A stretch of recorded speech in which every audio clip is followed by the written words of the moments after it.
Este héroe se llama Spider-Man u Hombre Araña, dependiendo de qué época hayas nacido. Ok, muy bien, puede ser que no exista una persona en este mundo que no sepa quién es este superhéroe. Desde su primera aparición en 1962, este arácnido ha sido acreedor de un puesto inamovible en la cultura popular.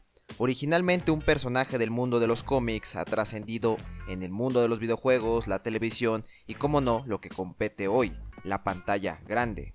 La película que analizaremos hoy puede ser, sin miedo a equivocarme, la mejor película que se ha visto sobre Spider-Man, y lo digo antes de que venga alguien a recordarme la trilogía casi perfecta de Sam Raimi, que sí está buena y todo, pero no olvidemos que tiene un grave error. No, ese no.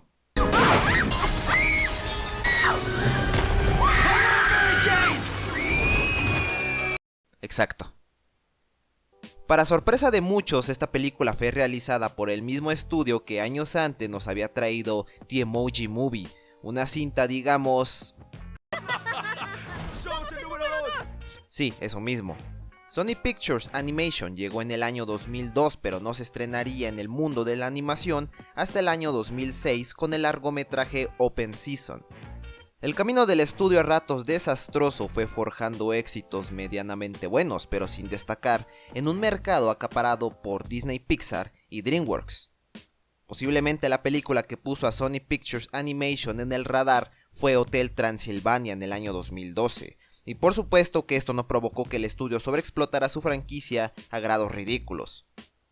El estudio de Animations habría apostado más por ofrecer cine de animación tonto y simple en lugar de verdaderas propuestas, o de otra manera no podría explicarse la existencia de The Emoji Movie, una que incluso antes de estrenarse alzó una serie de críticas negativas por la ridícula premisa de la misma, una cinta que demostraba qué tan bajo podía caer Hollywood por dinero fácil, como más tarde escribiría un columnista del New York Daily News, o como el editor del portal de noticias de Grab, Alonso Duralte, un desalmado desastre, porque carece de humor, astucia, ideas, estilo visual, actuaciones convincentes y un punto de vista o incluso otra característica que podría hacerla cualquier cosa menos una completa pérdida de tiempo.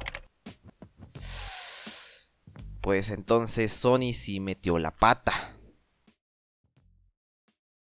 Habría que reivindicarse, pero ¿de dónde? La respuesta parecía más que obvia. Por aquellos años, Spider-Man estaba experimentando un resurgimiento de popularidad en la pantalla grande.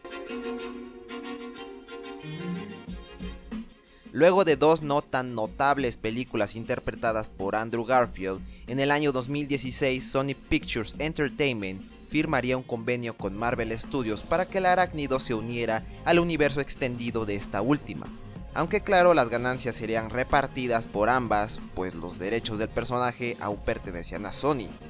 Y esta misma cláusula en el contrato le permitió utilizarlos por fin para poder hacer una película en solitario, pero en el ámbito animado.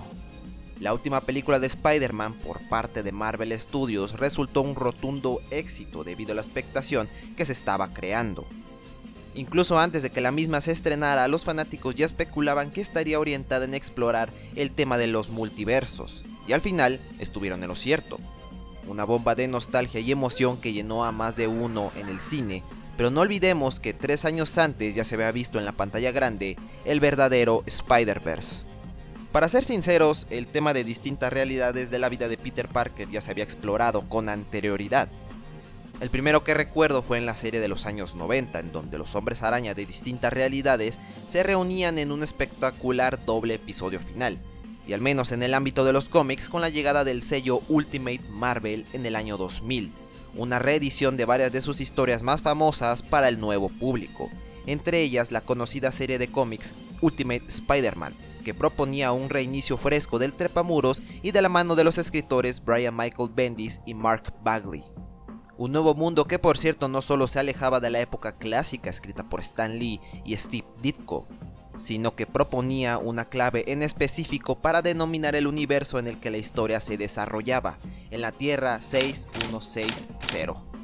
Y hablando un poco de la cinta, no puedo pasar de alto mencionar lo espectacular que es la animación, una combinación de CGI con dotes que homenajean a la fuente original, el cómic. momento en donde se puede apreciar un estilo de onomatopeyas y cambio de perspectivas. Por si esto no fuera poco, la película sabe complacer a aquellos que llevan un largo rato conociendo sobre el arácnido, dando pequeños guiños a la historia del superhéroe, así como sus memes. Sin embargo, a pesar de que la película parte desde la perspectiva del hombre araña que conocemos, este no es el verdadero protagonista. Este chico se llama Miles Morales. Este Spider-Man tiene un origen curioso dentro de los cómics. Más adelante espero ondear en el mismo, pero he de decir por el momento que el largometraje pretende que enfatices con un personaje relativamente nuevo en el universo del Hombre Araña. Y no pretendo hacerles creer que Miles sea una inclusión forzada en la película. Desde su primera aparición en los cómics, claro que buscaba visibilizar a las comunidades afrodescendientes y latinas en los Estados Unidos, pero que sea el protagonista de esta película es por una razón mucho más poderosa. Miles lleva una vida normal como cualquier chico de su edad, tiene un gran interés por el arte, especialmente el del graffiti, algo así como Peter lo tenía por la ciencia. Como sea, el chico no se queda atrás en el campo del conocimiento y también se nos revela que asiste a una de las academias más prestigiosas de Nueva York, una muy demandante en la que no se siente del todo parte. Miles es un soñador, está pasando por una etapa en la que no logra conectar con nadie, ni con su padre quien es un policía, pero al menos parece sí hacerlo con su tío Aaron. Un personaje que en un principio no se nos revela mucho sobre a lo que se dedica, pero su simple presentación relajada y, más importante aún, cercana a nuestro protagonista nos hace saber la enorme conexión que tiene con su sobrino. Es tanto así que parece ser la única persona en su familia que logra entender su fascinación por la expresión del graffiti y lo lleva a un lugar en medio del subterráneo para poder pintar lo que quiera. Un lugar que por cierto se encuentra una araña modificada, posiblemente la misma que le dio a Peter sus poderes años atrás. Y dicho y esto, esta termina mordiendo a Miles. A partir de ese momento, los cambios raros que experimenta los relaciona más con la llegada de su pubertad, pero está claro que lo que está sintiendo no es algo de este mundo. Y es en este momento donde uno como espectador debería preguntarse ¿por qué Miles replica de una manera similar al cambio que también sufrió Peter?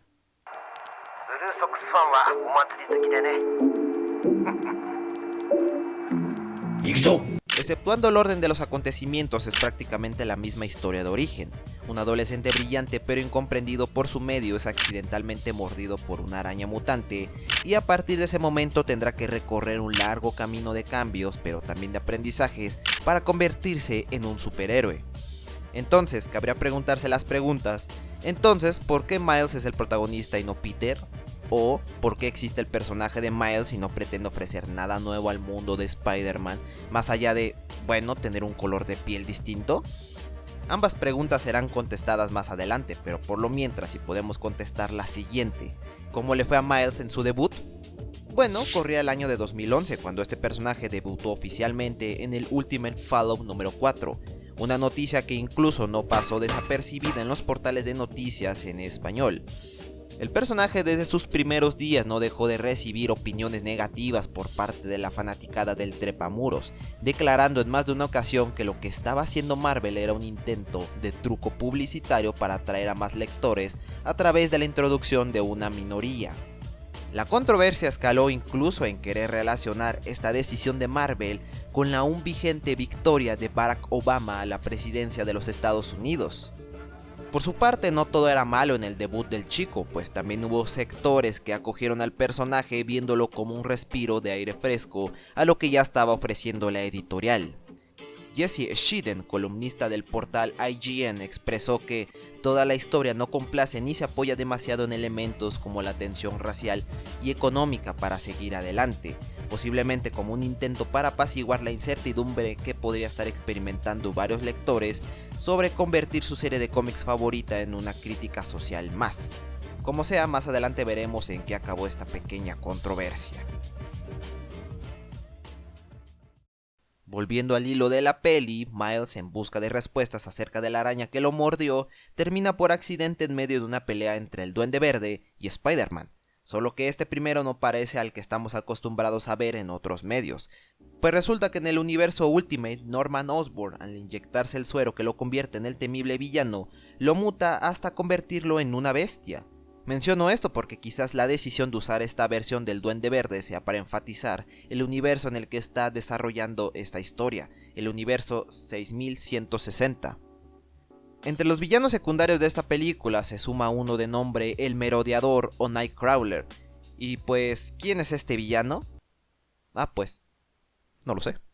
Este villano hizo su aparición en 1969, justamente en el The Amazing Spider-Man número 78.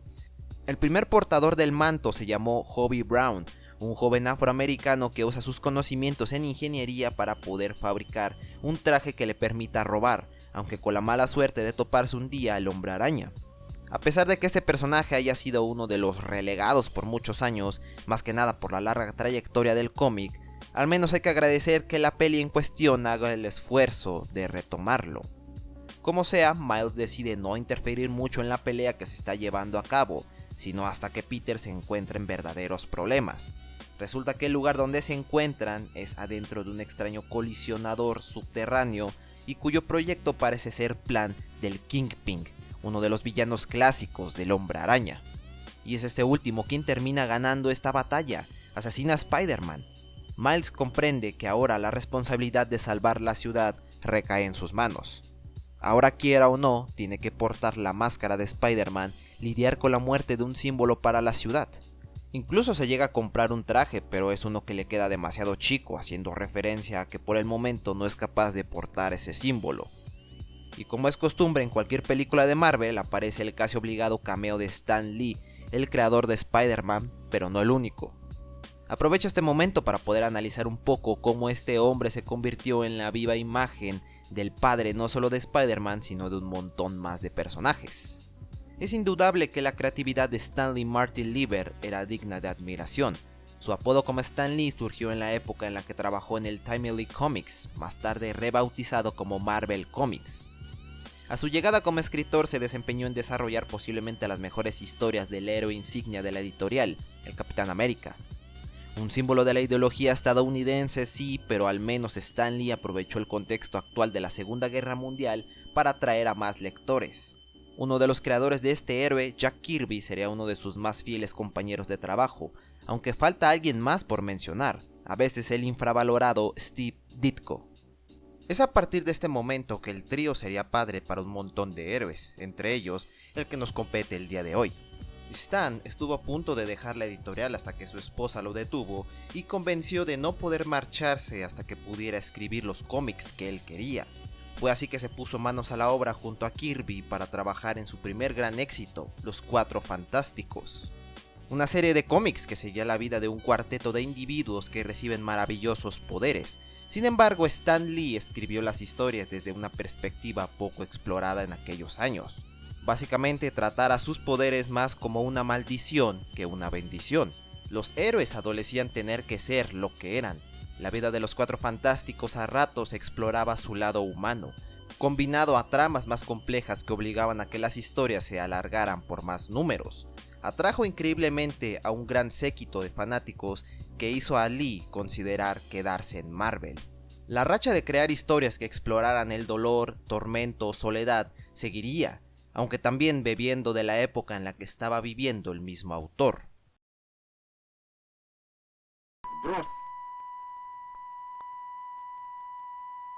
Две, одна, ноль. El mundo quedaría atónito con lo que había ocurrido el 30 de octubre de 1961. La Unión Soviética había hecho una prueba con una bomba atómica nunca antes vista. Se llamó la bomba del zar, una cuyo poder rebasaba los 200.000 megatones, una onda de choque tan poderosa que pudo romper todos los vidrios en un radio de 900 kilómetros y una energía lumínica que podía apreciarse incluso a 1000 kilómetros a la redonda.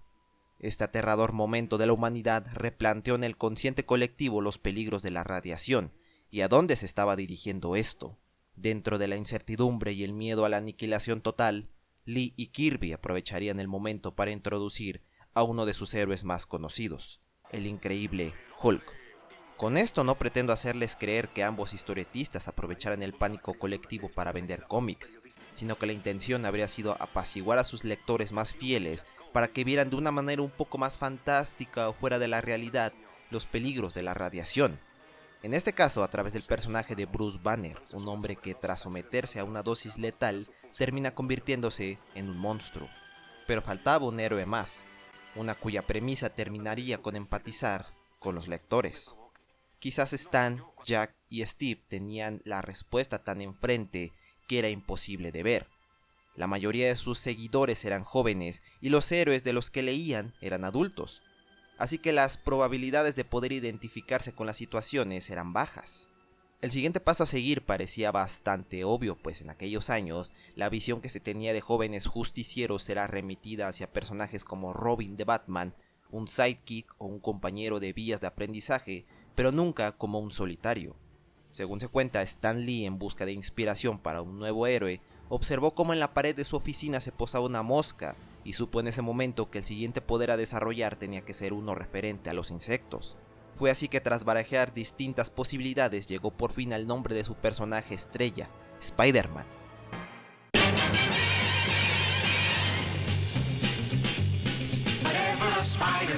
Haciendo una primera aparición en la Amazing Fantasy número 15, la editorial gozó de una sorprendente acogida por parte del público e indudablemente tuvo una serie individual en 1963.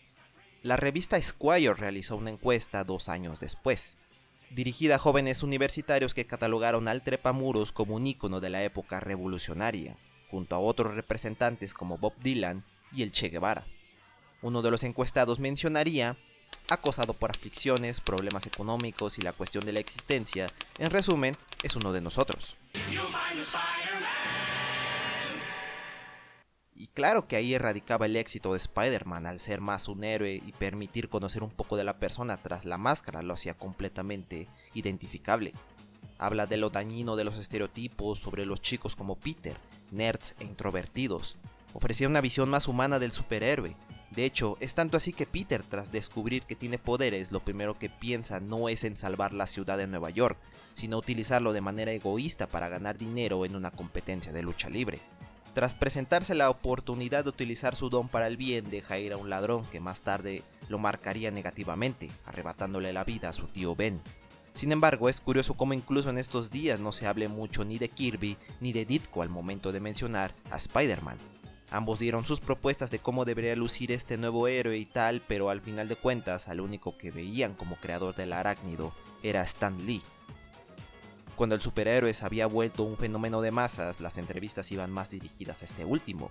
Tal vez se debió a la separación de Jack Kirby en años posteriores, o incluso la extrema timidez de Ditko para dar entrevistas, pero lo cierto es que hasta la fecha, al personaje suelen asociarlo más a la imagen de este hombre, a pesar de que los créditos obligan a mencionar a Steve Ditko como co-creador. Lo cierto es que incluso su muerte unos meses antes que la de su compañero de toda la vida, no fue siquiera igual de impactante. Volviendo a la película, el luto de Miles parece durar poco cuando decide visitar la tumba del Hombre Araña, y es justo ahí donde se encuentra con el Hombre Araña. Ok, sí, aquí es donde empieza a cobrar sentido la premisa de los multiversos, porque este Peter Parker tiene una B en medio y es su segundo nombre, Benjamin. Resulta que este individuo proviene de la realidad 616, es decir, sería el Spider-Man que conocemos de toda la vida. Y en esta película nos lo plantean como un hombre araña que sí es experimentado, pero por varios incidentes de su pasado, el papel de ser el hombre araña parece ya no gustarle tanto como antes. Ahora la misión de nuestro protagonista no es solo detener los planes de Kingpin, sino ayudar al Peter de otra realidad a regresar a su tierra respectiva. Es en este punto donde por fin Miles puede encontrar a un Spider-Man mentor para por fin convertirse en uno más. Logra descubrir que tiene dos poderes que lo hacen único. El primero, tener la posibilidad de hacer una descarga eléctrica, y la segunda, poder hacerse invisible, algo que resulta muy útil cuando en busca de información se topan con la doctora Olivia Octavius. Resulta que en esta tierra el Dr. Octavius, que todos conocemos, tiene una versión femenina que a opinión de un servidor resulta una buena decisión que guardó el suspenso de quién era hasta que reveló su verdadero apellido. Como sea, a esta sarta de presentaciones se une Spider-Gwen, o mejor conocida ahora como Spider-Ghost. Había omitido intencionalmente mencionar a Gwen simplemente porque ya todos sabíamos que sería revelada como una versión más del trepamuros atrapada en la dimensión equivocada. La primera aparición de este personaje fue en el año 2014 en el Age of Spider-Verse, un evento que juntó a varios artistas para poder realizar diferentes versiones del arácnido. Ella vive en la dimensión 65 y en ella Peter Parker es el villano conocido como el Lagarto. Forma parte de una banda junto a Mary Jane y Betty Brant.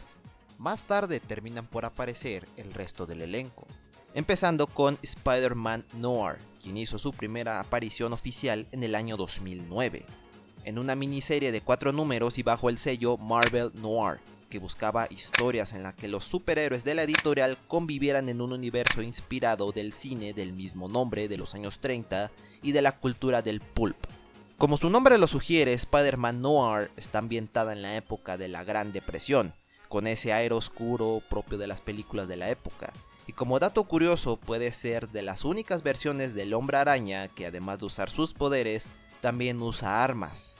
Penny Parker es una adolescente de 14 años proveniente de la Tierra 14512, una realidad en la que la tecnología ha avanzado mucho. Debido a la muerte de su padre, Penny decide tomar el lugar en las pruebas de un traje experimental que le permite poseer cualidades sobrehumanas. Se sirve de una narrativa que bebe mucho del anime, sobre todo de Evangelion y Ghost in the Shell.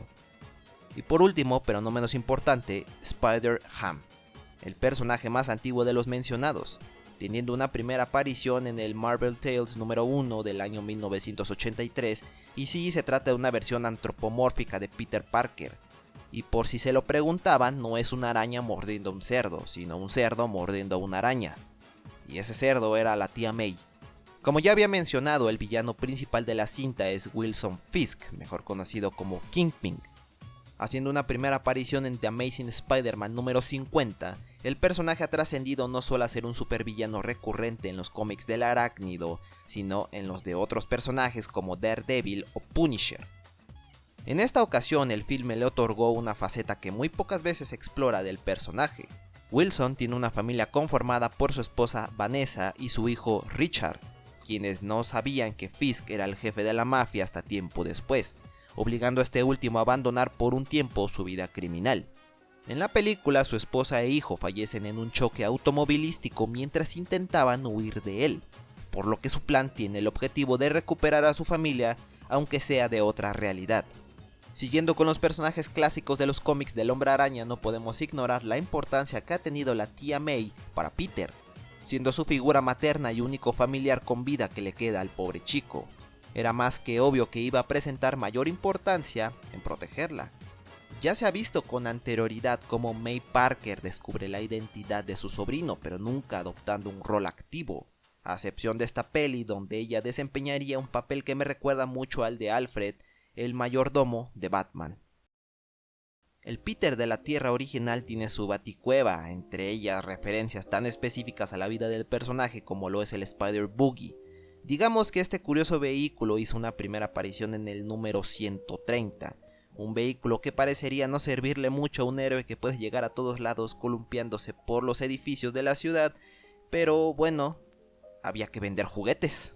Es en este lugar donde los diferentes hombres y mujeres arañas de distintas dimensiones cuestionan hasta qué punto Miles realmente comprende lo que significa ser un héroe.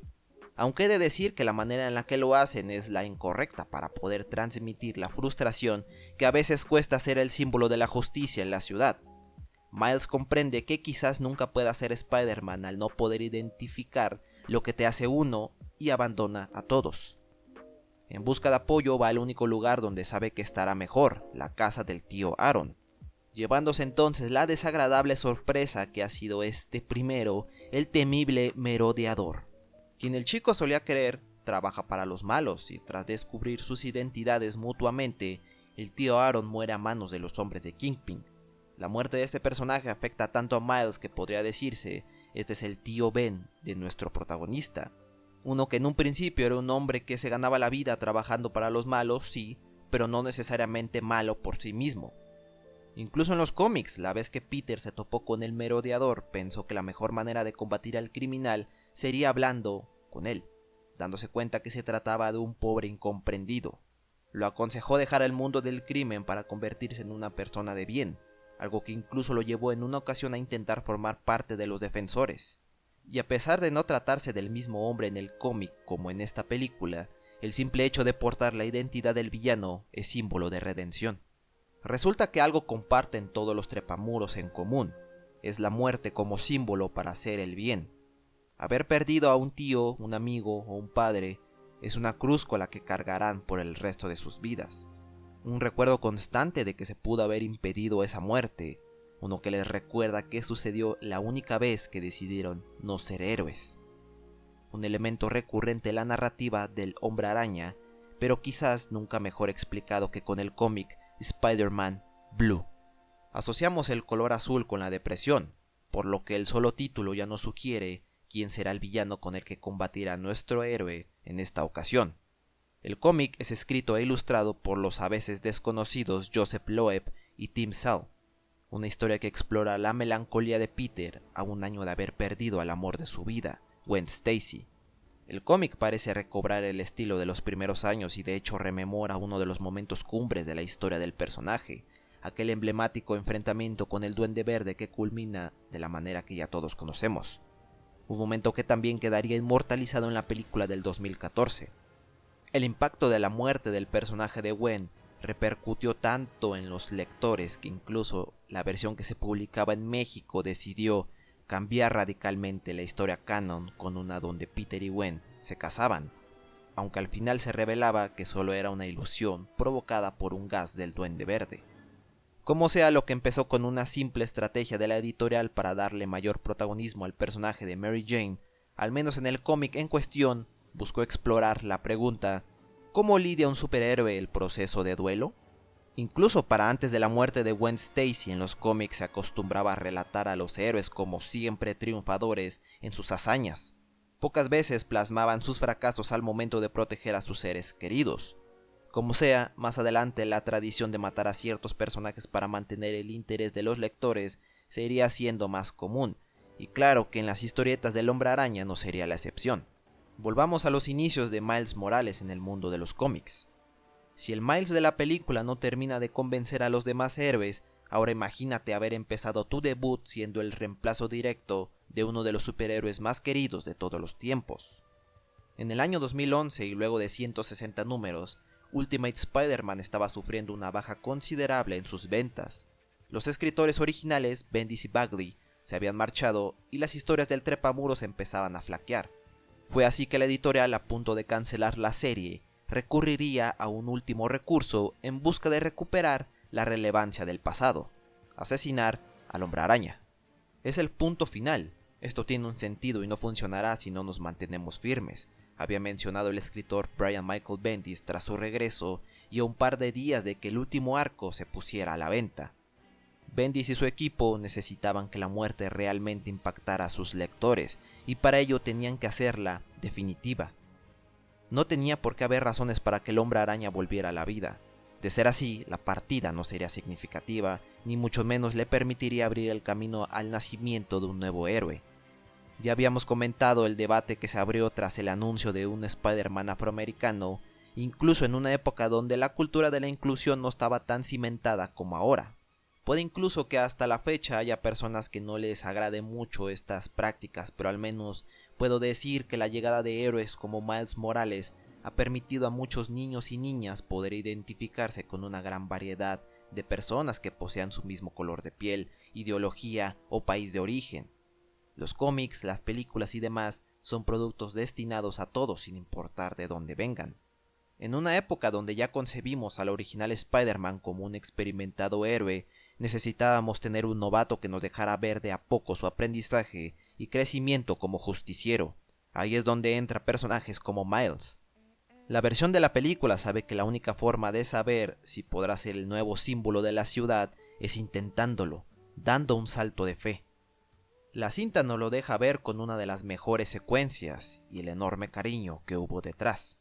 Miles llega al colisionador para apoyar a sus demás compañeros y luego de otra secuencia llena de peleas podemos entender un poco la psicología de Kingpin. Está actuando bajo el viejo lema de que el fin justifica los medios. Quiere a toda costa recuperar a su familia a pesar de que esta última huyó en primer lugar de él. Quizá, a diferencia de los Spider-Man que lograron avanzar dejando ir la muerte, Kingpin no puede y por esa misma razón es que no logra aprender.